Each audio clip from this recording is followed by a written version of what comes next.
Bismillahirrahmanirrahim. Assalamualaikum warahmatullahi wabarakatuh. Sahabat taat sehat, hari ini kita akan membahas tentang pembuluh darah. Organ tubuh kita yang bernama pembuluh darah ini memang sangat-sangat kecil, namun sebenarnya mereka dapat menjangkau tempat yang luas di seluruh tubuh kita. Jika kita menghitung seluruh pembuluh darah dari seorang anak kecil lalu membentangkannya secara lurus, maka panjangnya akan lebih dari 96.000 kilometer. Sedangkan pada orang dewasa, angka ini meningkat menjadi sekitar 160.000 kilometer, lebih dari 2 kali keliling bumi. Masya Allah. Organ sepanjang itulah yang Allah benamkan di dalam tubuh kita. Pembuluh darah adalah bagian dari sistem kompleks kecerdasan tubuh kita ini. Dengan panjangnya yang luar biasa ini, tentunya tujuan dari penciptaan pembuluh darah ini pun juga sangat luar biasa. Pembuluh darah adalah ibarat jalan raya yang memiliki beberapa tugas, yaitu menghubungkan jaringan pada organ tubuh yang satu dengan jaringan pada organ tubuh yang lain, di mana ia digunakan sebagai lalu lintas pengambilan dan pengantaran logistik untuk kebutuhan jaringan-jaringan pada organ-organ tersebut sepanjang hari selama 24 jam penuh. Semuanya diangkut melalui pembuluh darah. Kemudian secara umum, di jalan raya inilah sel-sel darah merah mengangkut dan mengirimkan logistik penting berupa oksigen dan nutrisi menuju jaringan-jaringan di seluruh tubuh manusia. Tanpa kedua hal ini, semua sel di tubuh kita akan mati. Tidak hanya itu, pembuluh darah juga akan mengangkut tim penyelamat seperti hormon, protein lemak berupa kolesterol, dan tentunya pasukan sistem kekebalan tubuh menuju jaringan-jaringan tubuh di mana mereka semua dibutuhkan. Jadi kolesterol ini bukan penjahat ya. Kolesterol ini adalah tim penyelamat yang diproduksi oleh tubuh kita, yaitu organ liver, untuk meredamkan peradangan yang terjadi di seluruh bagian tubuh kita. Ibaratnya kolesterol ini seperti pemadam kebakaran.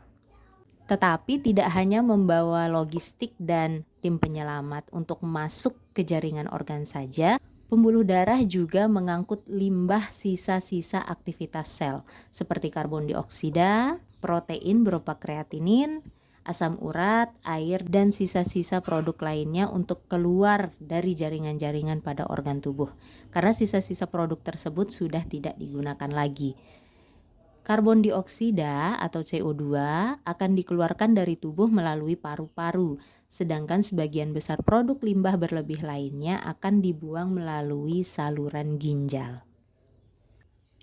Dengan adanya pembuluh darah atau jalan raya ini, tubuh kita dapat segera memperbaiki diri ketika terjadi peradangan atau kerusakan di jaringan-jaringan tubuh. Tapi sayangnya, sekarang ini kita sudah terlampau lupa betapa pentingnya peran organ jalan raya ini di dalam keberlangsungan hidup kita sendiri. Kita sudah jarang mengambil peduli pada kebersihan dan kesehatan pembuluh darah. Pola hidup kita sangat buruk sehingga tanpa kita sadari, jalan raya di tubuh kita ini mengalami kemacetan dan sulit diakses, yang kemudian menyebabkan terhambatnya proses antar jemput logistik ke seluruh organ tubuh, yang pada akhirnya menyebabkan tubuh kita mulai memunculkan gejala-gejala sakit sebab tubuh gagal memperbaiki kerusakannya.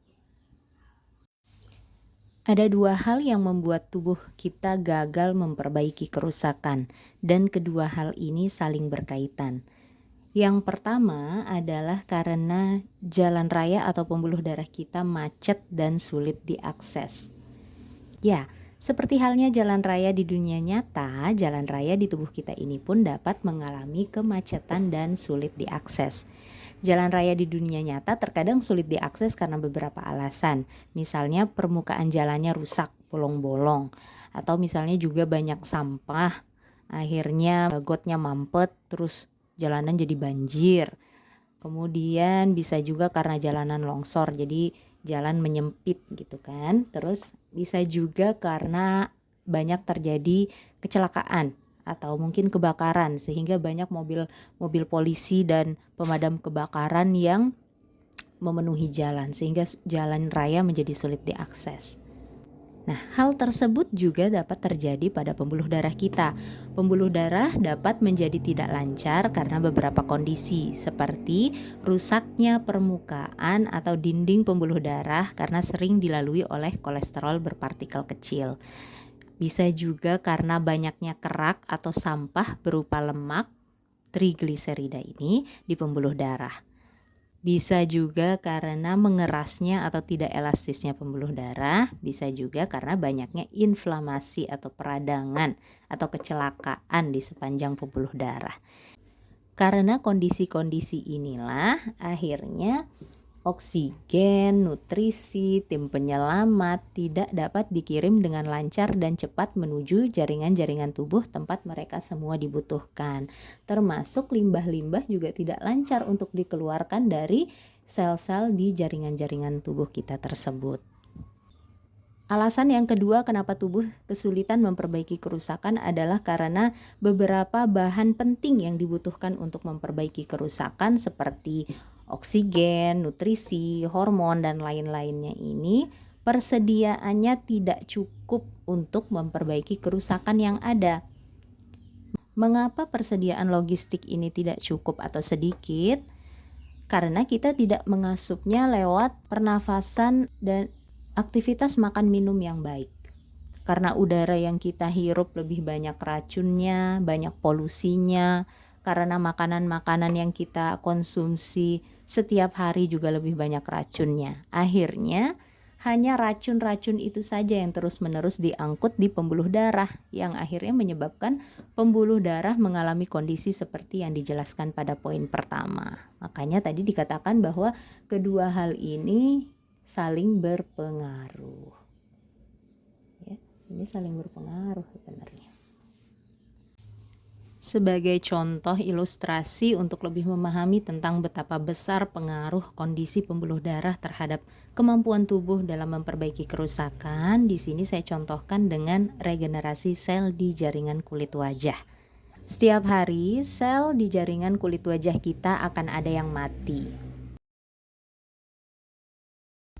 Dan tubuh kita secara cerdas akan bereaksi dan mencari cara untuk meregenerasi atau menggantikan sel-sel mati ini.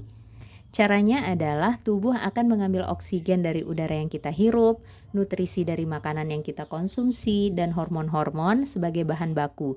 Itu semua dikumpulkan, kemudian diantarkan ke lokasi di mana ia dibutuhkan. Dalam hal ini adalah jaringan di kulit wajah kita.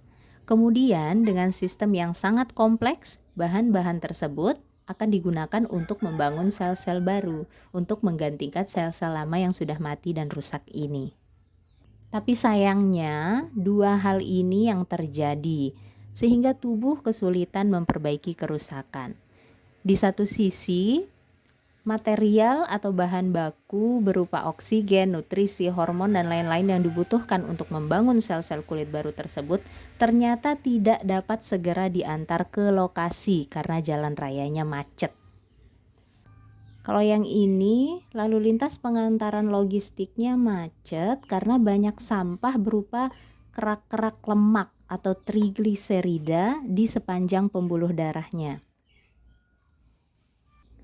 Kalau yang ini lalu lintas pengantaran logistiknya macet karena pembuluh darahnya mengeras atau tidak elastis.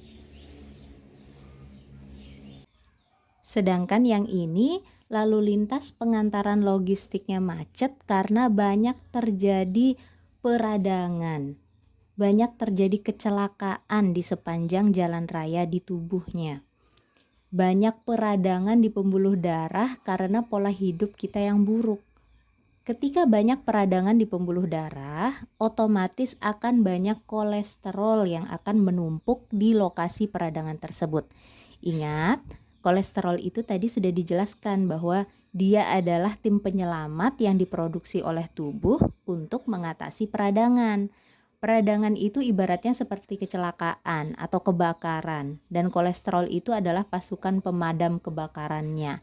Kalau di pembuluh darah kita, di sepanjang pembuluh darah kita itu banyak terjadi kecelakaan, kemudian banyak mobil pemadam kebakaran, maka jalan rayanya jelas akan jadi macet sehingga pengantaran logistik menjadi terganggu.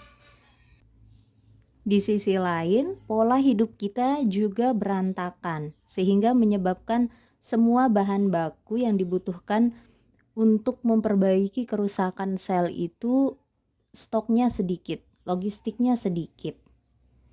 Pola makan kita buruk sehingga nutrisi-nutrisi makro dan mikro tidak tercukupi.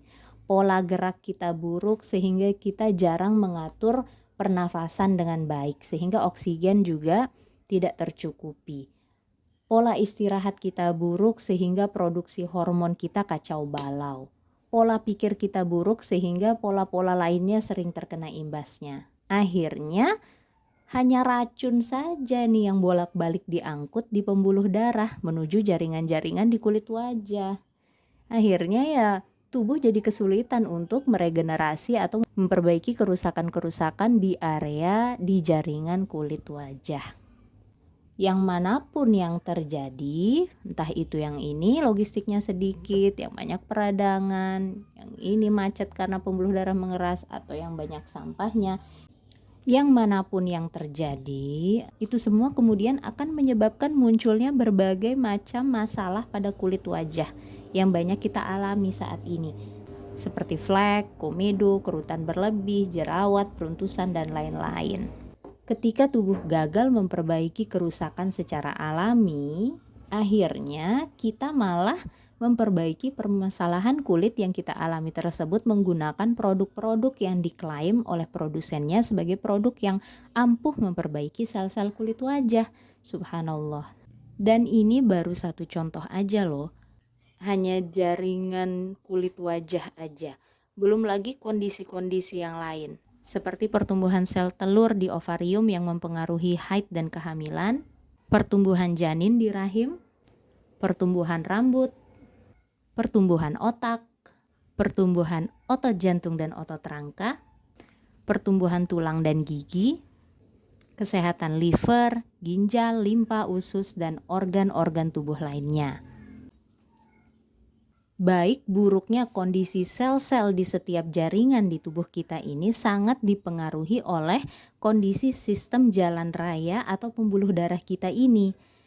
Jadi itulah mengapa kita harus menghindari hal-hal yang dapat memicu penumpukan sampah berupa lemak trigliserida di sepanjang pembuluh darah kita. Selain itu, kita juga harus menghindari hal-hal yang dapat menyebabkan pembuluh darah kita menjadi keras dan tidak elastis. Dan tentu saja kita juga harus menghindari hal-hal yang dapat menyebabkan peradangan atau inflamasi di tubuh kita. Cara menjaga kesehatan pembuluh darah adalah dengan mengatur 4 pola dengan baik. Pola makan, pola gerak, pola istirahat, dan pola pikir. Sebab keempat pola ini sama-sama memiliki pengaruh yang sangat besar terhadap kondisi kesehatan pembuluh darah. 4 pola ini sama-sama berisiko menjadi penyebab penumpukan lemak trigliserida di pembuluh darah. 4 pola ini sama-sama berisiko menjadi penyebab mengerasnya pembuluh darah. 4 pola ini sama-sama berisiko menjadi penyebab banyaknya inflamasi atau peradangan di jaringan-jaringan di seluruh tubuh yang dilalui oleh pembuluh darah. Hindarilah racun-racun yang berasal dari makanan, kemudian racun karena kita malas bergerak, racun karena kita makan berlebihan, racun dari kebiasaan begadang, kemudian racun dari pikiran-pikiran buruk tentang masa lalu, masa sekarang, dan masa depan. Itulah mengapa Allah memberikan kita aturan-aturan di dalam Al-Quran dan hadis. Ketika kita taat menjalankan pola hidup yang sesuai syariat atau aturan yang Allah berikan itu, maka tubuh kita secara alami akan mengalami perbaikan.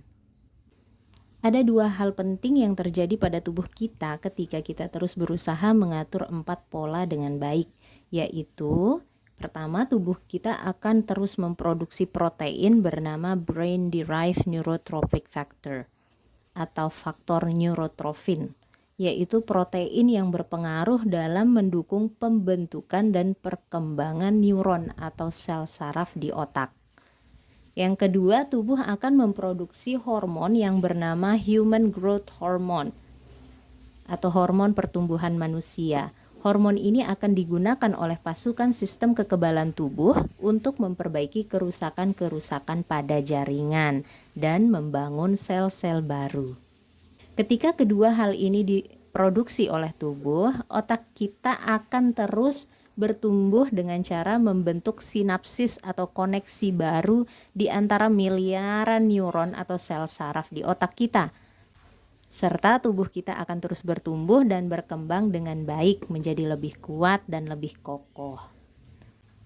Manfaat dari bertambahnya jumlah sinapsis atau koneksi di dalam sel saraf di otak kita ini adalah kita jadi lebih mudah mempelajari hal baru, lebih mudah memahami, lebih mudah menghafal atau mengingat suatu informasi.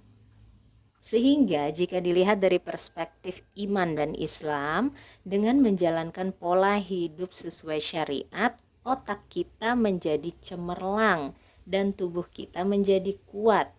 Otak yang cemerlang akan membuat kita semakin semangat berpikir, memahami, dan mempelajari ilmu. Bukan hanya ilmu yang berkaitan dengan kehidupan duniawi saja, tapi yang paling penting adalah ilmu yang benar atau ilmu yang hak, yaitu ilmu yang Allah sematkan pada Al-Quran dan apa yang disampaikan serta diteladankan oleh Rasulnya Muhammad SAW. Sedangkan tubuh yang kuat akan membuat kita semangat beribadah dan melakukan amal soleh. Seiring dengan bertambahnya kekuatan otak kita dalam menuntut ilmu serta bertambahnya kekuatan tubuh kita dalam mengamalkan ilmu, iman kita juga akan mengalami peningkatan, insya Allah. Tapi iblis dan pasukannya tidak ingin kita mendapatkan cahaya dari Allah berupa ilmu, serta iblis dan pasukannya tidak akan rela jika kita mengamalkan ilmu, karena iblis beserta pasukannya tidak akan sudi jika iman kita semakin teguh kepada Allah.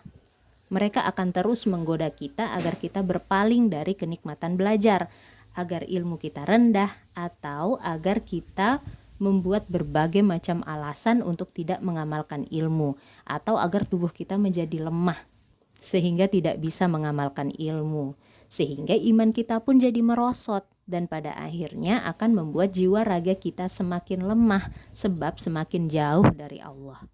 Masya Allah. Memperbaiki organ kecil bernama pembuluh darah ini juga akan bermuara pada perbaikan iman kita ya sahabat. Selamat berjuang menyehatkan pembuluh darah. Semoga Allah senantiasa memudahkan, menolong, dan melindungi kita dari tipu daya iblis dan pasukannya yang tidak akan pernah berhenti menggoda kita hingga hari kiamat nanti. Wassalamualaikum warahmatullahi wabarakatuh.